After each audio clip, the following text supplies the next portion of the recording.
Hello friends, आप सभी का स्वागत है आपके अपने इस चैनल में वैल्यू शेयर इंस्टीट्यूट। और मैं आपके साथ पी कुमार स्टॉक एनालिसिस। आइए देखते हैं बैंक निफ्टी का क्या होगा हाल हवा आने वाले वीक में या मंथ में और इंट्राडे के अंदर। चलिए चलते हैं बैंक निफ्टी के चार्ट के ऊपर।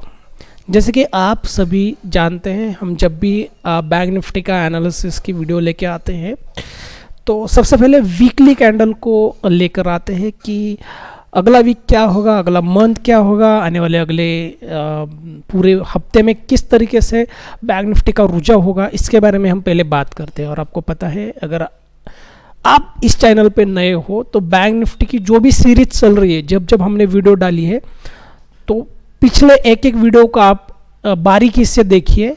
और इसके अंदर इस वीक को यहाँ पे एक पैटर्न नज़र आ रहा है आपको। बुलिश एंगुलफिंग के अपोजिट होता है वो पैटर्न, बियरिश एंगुलफिंग, जो कि मार्केट की डाउन साइड, यहाँ से जो कि मार्केट की ये डाउन साइड रैली है या फिर हम कहते हैं जिसे डाउन ट्रेंड, वो हमें प्रेडिक्ट करता है। अब आप में से कई सारे दोस्तों को, अगर आप नए तरीके से सीख रहे हो कि एनालिसिस कैसे करनी है या किस तरीके से अगले दिन का एनालिसिस करना है, तो उसके लिए आपको सबसे पहले सबसे ज़रूरी बात आपको सीखना है सपोर्ट एंड रेजिस्टेंस। ये मार्केट का या फिर एनालिसिस का, मैं अगर एनालिसिस की बात करूं, अगर चार्ट एनालिसिस की बात की जाए तो ये बैकबोन है। वो क्या है? सपोर्ट और रेजिस्टेंस। आपको अगर सपोर्ट और रेजिस्टेंस पता है किस तरीके से ड्रॉ करने हैं, किस तरीके से आइडेंटिफाई करना है, तो आपको एनालिसिस भी पता है, आपको उसकी प्रिडिक्शन भी पता है। आप नज़दीक पहुंच जाओगे, जो भी आने वाली मूवमेंट होगी उसके नज़दीक आराम से पहुंच जाओगे, जब आपको पता है कि रेजिस्टेंस क्या है, आपको पता है सपोर्ट क्या है। सपोर्ट और रेजिस्टेंस के साथ साथ हमें ज़रूरी बात ये है कि यहाँ पे डाउन ट्रेंड, अप ट्रेंड, ये सारी बातें देखनी ज़रूरी होता है। अब ये तो बातें हो गई कि क्या क्या सीखना होना चाहिए। यहाँ पे एक पैटर्न की मैंने अभी बात की, जिसे बियरिश एंगुलफिंग कहा जाता है। हमारे पिछले वीडियो में हमें इसे पकड़ के डाउन ट्रेंड का जो वीकली का सेलिंग का प्रिडिक्शन है उसके बारे में भी बात की थी। तो आइए चलते हैं पॉइंट पे कि इस हफ्ते में क्या होगा, आज मंडे के दिन किस तरीके से मूवमेंट हुई और कहाँ पे निकल के आते हैं रेजिस्टेंस और सपोर्ट की लाइन। तो सबसे पहले दोस्तों, ये एक स्ट्रॉन्ग सपोर्ट चल रही थी, जो हमने पिछले वीडियो में भी इसके बारे में कई बार बात की है। आप सारी वीडियो चेक कर सकते हो। अगर मार्केट ने इस सपोर्ट को ब्रेक किया तो हमने नीचे की तरफ जो टारगेट बनाई थी वो ये थी 34,440, या फिर राउंड फिगर में बात की जाए तो 34,000 की। और उसके पहले जो सपोर्ट की बात की थी, ये जो आप देख रहे हैं ना, ये वीकली कैंडल 1 2 3 4 5, यहाँ पे कुछ साइडवेज में चल रहा था।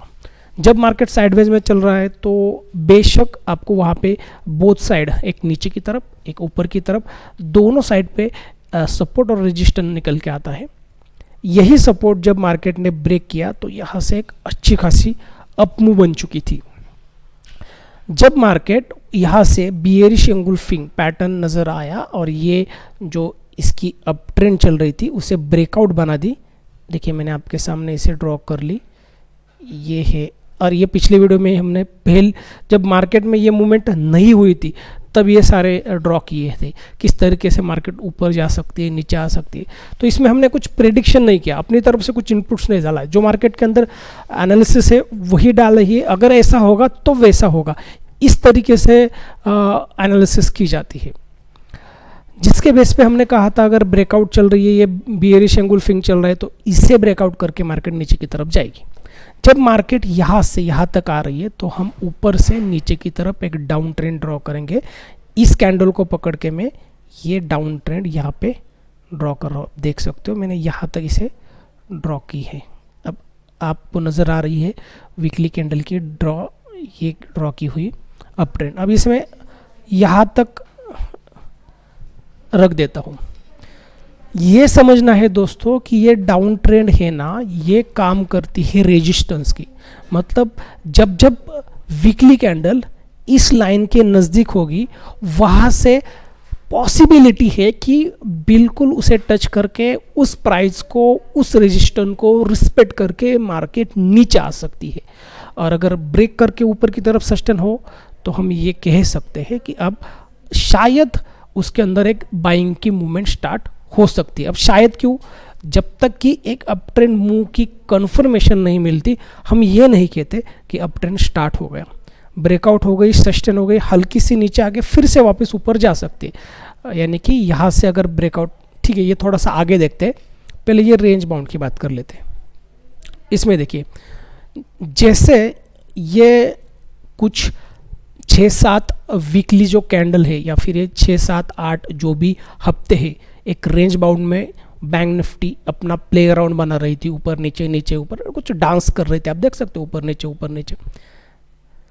बिल्कुल वैसे ही अब उसी रेंज बाउंड में पिछले हफ्ते की जो, यानी आज मंडे है, पिछले का हफ्ता है, पिछले हफ्ते की ये कैंडल है। अभी ये कौन सी कैंडल है? ये कैंडल है डोजी कैंडल। मतलब कि जो ना ही अपसाइड की तरफ अपनी चाल बना रही है और ना ही डाउन साइड की तरफ अपनी चाल बना रही है, यानी कि जिसने दोनों तरफ अपनी चाल बना के बीच में उसे क्लोजिंग दे दी। जिस कैंडल की both side shadow almost same size के अंदर होती है, बोथ साइड की शैडो, और उसके बीच की जो रियल बॉडी है वो छोटी होते हैं, तब हम उसे कहते हैं डोजी कैंडल। ठीक है, तो यहाँ पे देखिए, ये जो पिछला वीक की जो कैंडल है वो बिल्कुल उसी लो से अपनी एक रिट्रेसमेंट बना दी उसने, एक प्रॉफिट बुकिंग बना दी, जहाँ से पिछला एक स्ट्रॉन्ग सपोर्ट नज़र आई थी। यही हमने पिछले वीडियो में बात की थी कि नेक्स्ट टारगेट होगा, इसके आगे का ये टारगेट होगा। अब पहले हमें देखना है कि इसके अंदर जब तक मार्केट चल रही है तो किस तरीके से ट्रेड होगी। तो चलिए पहले हम इंट्राडे में चलते हैं, इसके अंदर आते हैं 15 मिनट में। अगर आज आप मंडे के दिन देखोगे तो जो फर्स्ट कैंडल है ना 15 मिनट की, उसके अंदर ये नज़र आ रहा है कि एक गैप डाउन की ओपन हुई थी, और जैसे ही गैप डाउन की ओपनिंग हुई थी, पूरी कैंडल 50 मिनट की पूरी कैंडल डाउन में चली गई, और सडनली एक पॉइंट से, अब आप थोड़ा सा बारीकी से देखोगे तो नीचे की तरफ हल्का सा, अगर थोड़ा सा अगर आप बारीकी से देखोगे तो बिल्कुल नज़दीक से वहाँ से एक जो बायर से, यानी ये जो बुलर से जो परचेस करने वाले लोग हैं, वहाँ से वो अग्रेसिवली बाय करते हैं और एक पैटर्न बन जाता है जिसे हम कहते हैं हैमर पैटर्न।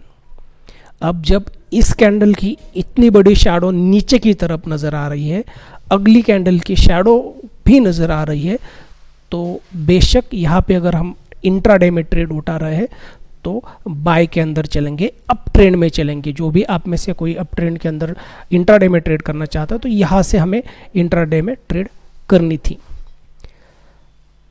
अगर मार्केट ने यहाँ से बाइंग की तरफ अपसाइड की एक पूरे दिन चाल बना ली है, तो क्या ये यहाँ से कल नीचे आएगा? ये सवाल सबसे पहले आता है।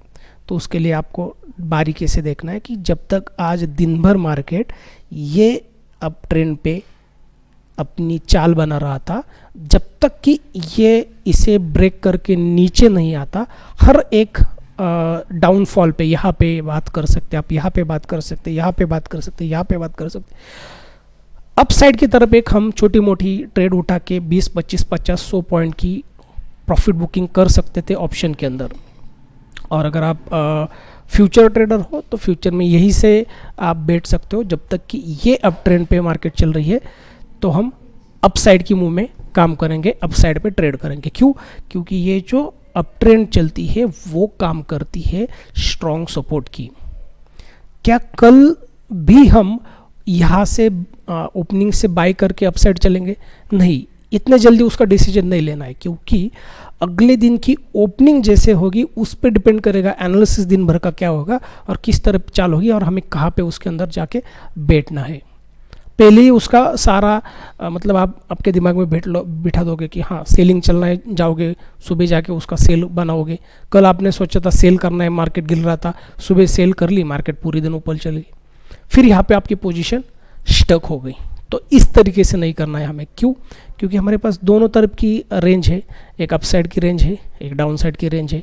और आज इंट्राडे की अगर आप बारीकी से देखोगे, आप यहाँ पे देखोगे तो नज़र आ रहा है कि आज के दिन की जो क्लोजिंग है ना, पास्ट डे की यानी कल के यानी फ्राइडे के दिन की जो क्लोजिंग है, बिल्कुल उसके नज़दीक मार्केट आज भी ऊपर नीचे करके डांस कर करके क्लोज हो चुका है। यहाँ पे देखिए, मैं इस लाइन को यहाँ पे क्लोज कर रहा हूँ, और जिस तरीके से इसने इस प्राइस पे डांस किया ना, तो ट्रेडर के अकाउंट में भी कई सारे डांस हो चुके होंगे, बाय सेल बेशक हुए होंगे। समझ में नहीं आ रहा है बाय करूँ या सेल करूँ या पुट लूँ या सी कॉल लूँ।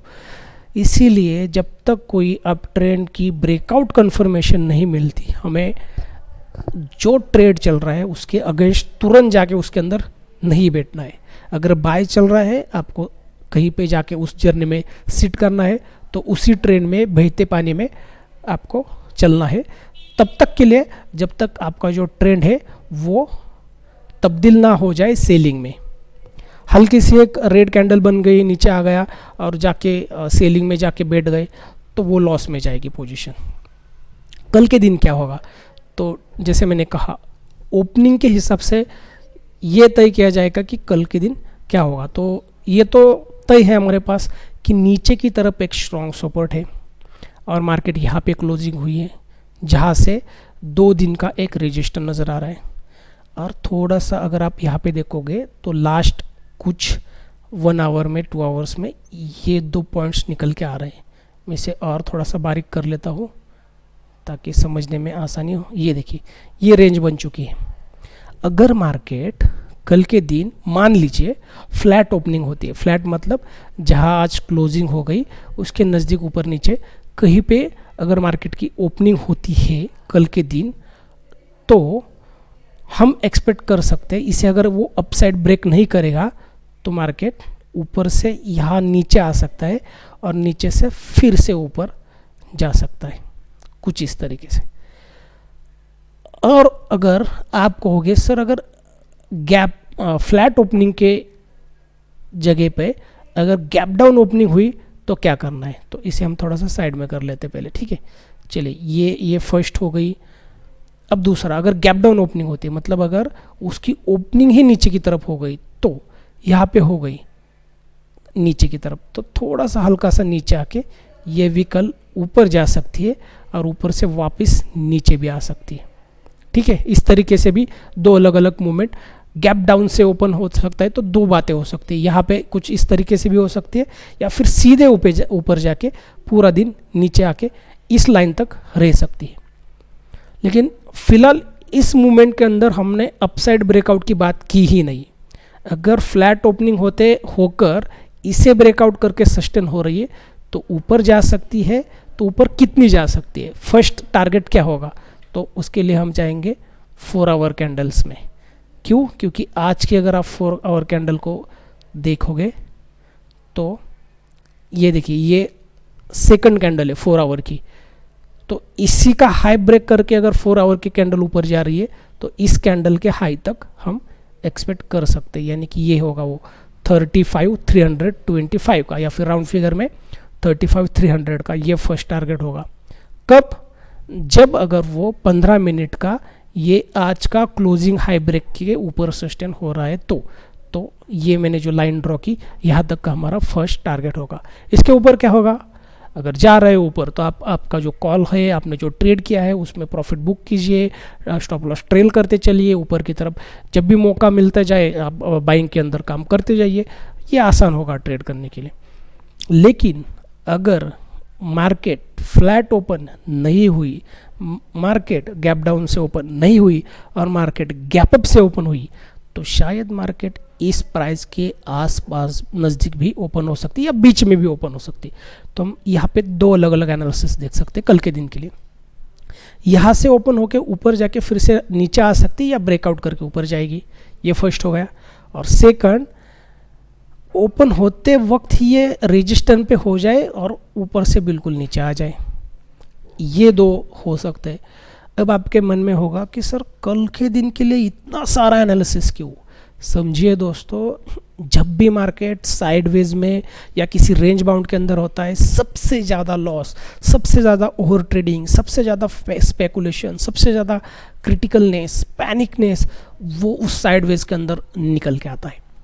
और ये समझना ज़रूरी होता है कि जब मार्केट किसी रेंज के अंदर फंसा हुआ होता है, उस वक्त आपको जो भी उसका ट्रेंड चल रहा है, आपने पहले जिस ट्रेंड के अंदर प्रॉफिट अर्न किया है, मतलब आपका ट्रेंड चल रहा था डाउन का, आप रोज बेच बेच के पैसा कमा रहे हो, अप ट्रेंड चल रहा है, खरीद के पैसे कमा रहे हो, लेकिन वो जो ये रेंज बाउंड है, वो वैसी वो जगह होगी, वो वाली वो प्लेग्राउंड होगी जहाँ पे सारा अर्न किया हुआ वो लेके जा सकता है।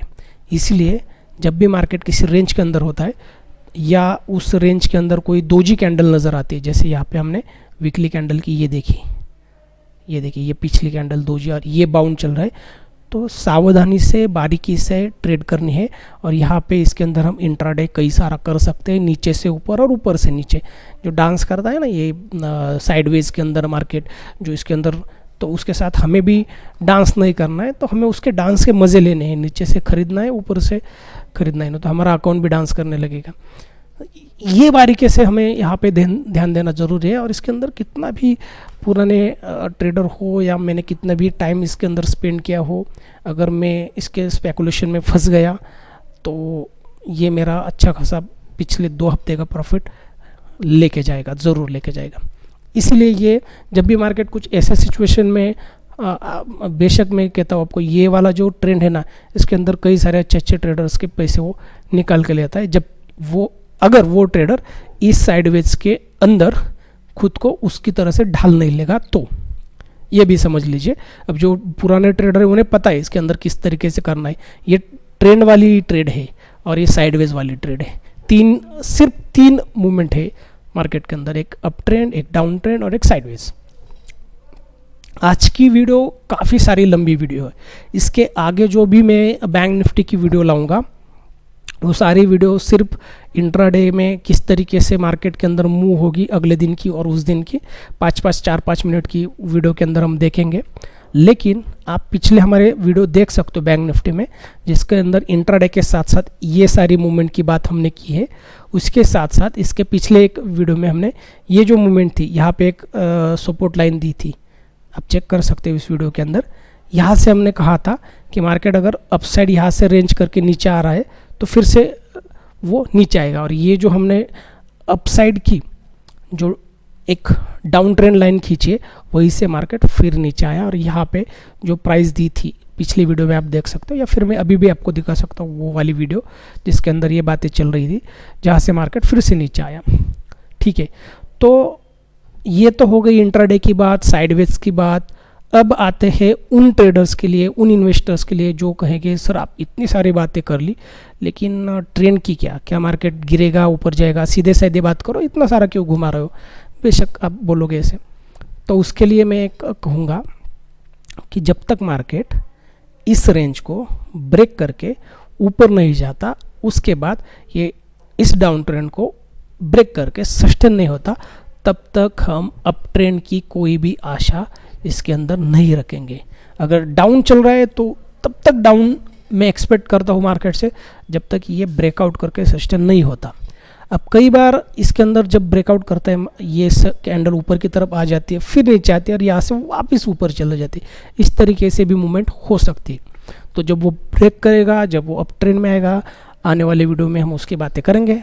लेकिन अगर मार्केट इस हफ्ते, अगले हफ्ते कभी भी इसे ब्रेक करके नीचे आ रहा है, यहाँ से नीचे आ रहा है, तो दोस्तों ये एक्सपेक्टेशंस होगी मेरी तरफ से कि यहाँ पे 31,900 तक मार्केट नीचे आ सकती है। 35,000 से आप कहोगे इतना नीचे? जी बिल्कुल, ये मेरी फर्स्ट होगी कि यहाँ तक भी मार्केट 32,000 की मैं तो फर्स्ट आपको कहूँगा कि मार्केट यहाँ तक भी आ सकती है। सो डिपेंड्स कि क्या ब्रेकआउट करके मार्केट नीचे सस्टेन होती है या फिर अपसाइड जाके इसे ब्रेकआउट करके ऊपर जाती है। जब तक साइडवेज में चल रही है तब तक उसके बारे में बात करेंगे, इंट्राडे में ट्रेड करेंगे। जब ट्रेंड में आएंगी, जैसे हमने यहाँ पे बियरिश इंगुल्फिंग की बात की थी, तो ट्रेंड में बात करेंगे। ये सारी पिच, जैसे आज एनालिसिस की बात की, आपको बारीकी से एनालिसिस सीखनी है तो मैं कहूँगा हमारी जो पिछली वीडियो है उसे भी आप बारीकी से देखिए, समझिए, सीखिए। और अगर आपको लगा कि हाँ कुछ एनालिसिस में दम है, अगर है तो लाइक कीजिए वीडियो को, सब्सक्राइब कीजिए चैनल को और आपके दोस्तों के साथ शेयर भी कीजिए। मिलते हैं दोस्तों अगले वीडियो में। Thank you very much.